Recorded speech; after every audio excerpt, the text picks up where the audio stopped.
Hello, I'm Quartermuncher. Welcome to the Quartermuncher experience, where I play RPGs I put off for too long. Final Fantasy IV is the definitive modern version of the 1991 RPG classic, one of the first RPGs to truly merge cinematic storytelling with traditional turn-based gameplay. It's an essential entry in RPG history and a cornerstone of the Final Fantasy series.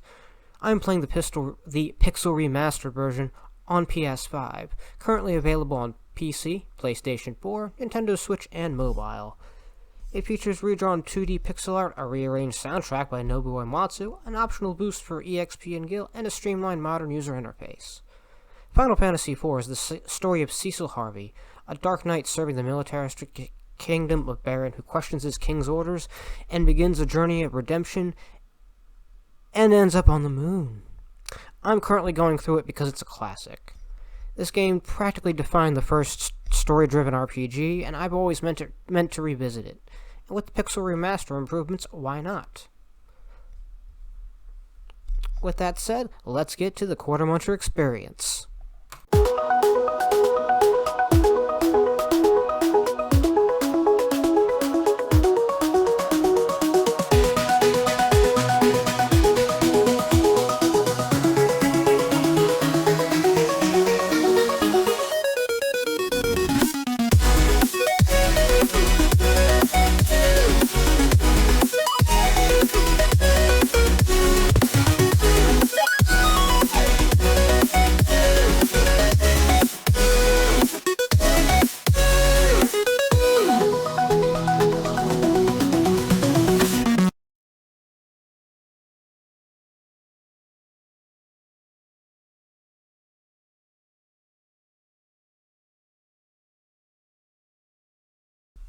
Final Fantasy IV was originally released as Final Fantasy II in the US.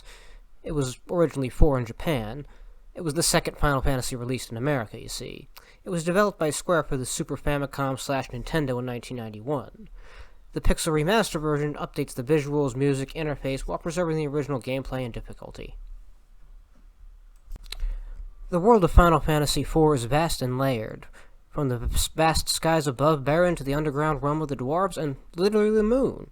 Our playable cast includes Cecil Harvey, the conflicted dragon knight/paladin, Kane Highwind, the stoic dragoon and Cecil's rival, Rosa Farrell, white mage and Cecil's wife, Rydia, a summoner from Mist, and the outrounding cast includes Edge, Yang, Sid, Palom, Puyam, Pusoya, Tella, and others.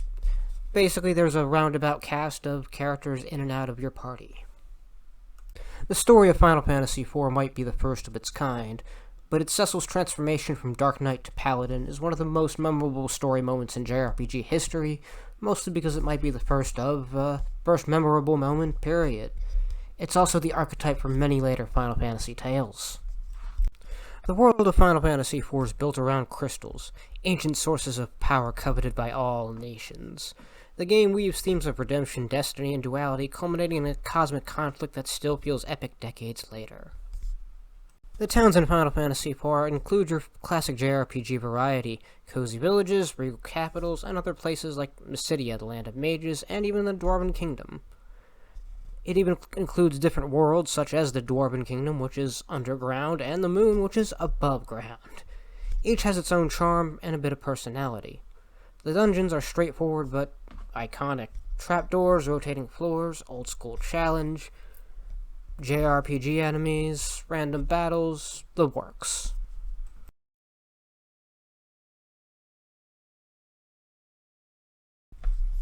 Final Fantasy IV is a traditional turn-based RPG, mostly because it is the traditional turn-based RPG. The battle system is the Final Fantasy IV active time battle system, one of the earliest to use real action time bars instead of strict turn order. Simple but strategic when it comes to it. In Final Fantasy IV's battle system, each character has a defined combat role. The Dark Knight has a specific darkness attack, the Paladin has white magic, the Dragoon has jump, the Summoner has summon, etc. Strategy comes from how you want to move your team around, resource management, timing, and, well, the usual.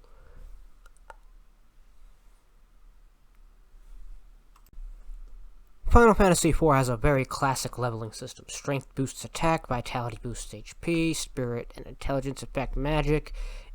You gain more spells when you reach a certain level, so on and so forth. There's also not a lot of side content in the game. There is some late game optional summons to go for, but that's all that I really encountered in Final Fantasy IV.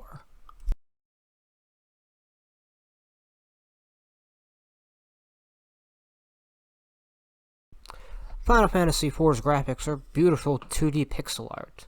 They're slightly better than the SNES original.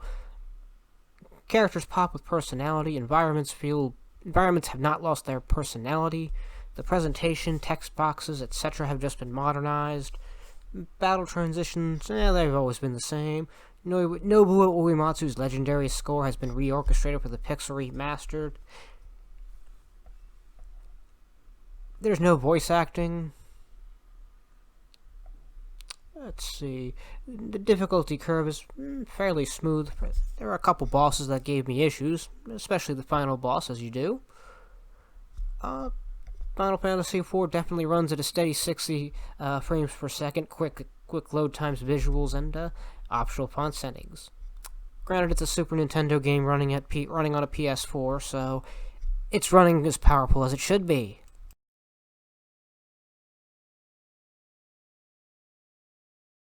For my playthrough of Final Fantasy IV, well, I first played through it a number of years ago as a teenager when Final Fantasy IV Advanced came out. I got near the end, but never finished it up until now.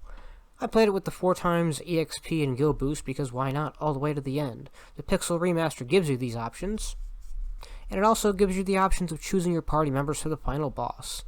For better or worse, I chose to stick to tradition and use the ones that the original game gave you. Alright, my likes and dislikes. As an RPG enthusiast, I liked that Final Fantasy IV plays like a classic. It's a retro Super Nintendo RPG, which some might call the Golden Age. Final Fantasy IV is definitely one that pioneered that phrase, and definitely inspired others to point out that were just as good. I also like that it feels like a classic. The graphics, the music, the presentation are all as polished as they could be for an older game. You're playing something dated, but you can tell at its core that Square was making a game-changing game for the 90s. As far as my dislikes go, there's not a lot to dislike knowing what you're coming in for, but if I had to choose something, it's that the story is a bit dated. When the game came out, Final Fantasy IV was revolutionary. In 2025, well, the story shows its warts and it doesn't exactly hold up to modern-day standards. The worst part of Final Fantasy IV is using the various different airships. One takes you to the moon, one has a drill to go underground, and the other has a grappling hook so you can move a boat around. Some endgame side quests have you moving the ladder around near the end, and it's all very cumbersome instead of just having one upgraded airship that does it all. The best part of Final Fantasy IV is going to the moon. It's a classic moment in RPGs that really shows the scope of how far Square was really pushing the envelope with Final Fantasy IV, and the sci-fi geek in me just really loves this whole Captain Launch type of sequence. Alright, by the numbers, Final Fantasy IV took me 8.5 hours to beat. This might be because of those boosts I mentioned, but that's how long it took me. I had 5 party members, the latter one being in and out of the party depending on where you are in the game. I journeyed through 3 planes of existence in 2 dimensions. And once again, this is the 4th Final Fantasy and not the 2nd. But it is the first classic/blockbuster Final Fantasy. I'm not counting the first game, the one that revived Squaresoft. The 2nd and 3rd were certainly not failures, but the 4th one was definitely the first big one after the first. Alright, well, we've gotten to Munchin. Till next time, ta-ta.